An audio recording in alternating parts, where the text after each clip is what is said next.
একটা ঘন জঙ্গলে থাকত ৩ বন্ধু, চঞ্চল বানর বাবু, বুদ্ধিমান খরগোশ টুনি আর একটু অলস কিন্তু ভালো মনের কুমির গোগা।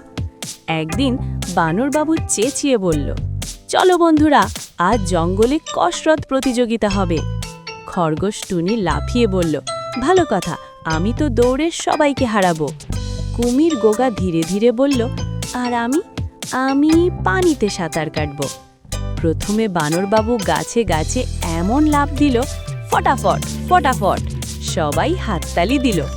এরপর খরগোশ টুনি এমন দৌড় দিল যে ধুলো উড়ে গেল। বানর বলল, বাবারে বাবা, এত স্পিড! শেষে কুমির গোগা পানিতে নামল। সে সাঁতার কাটতে কাটতে হঠাৎ পেছলে গিয়ে প্লপ!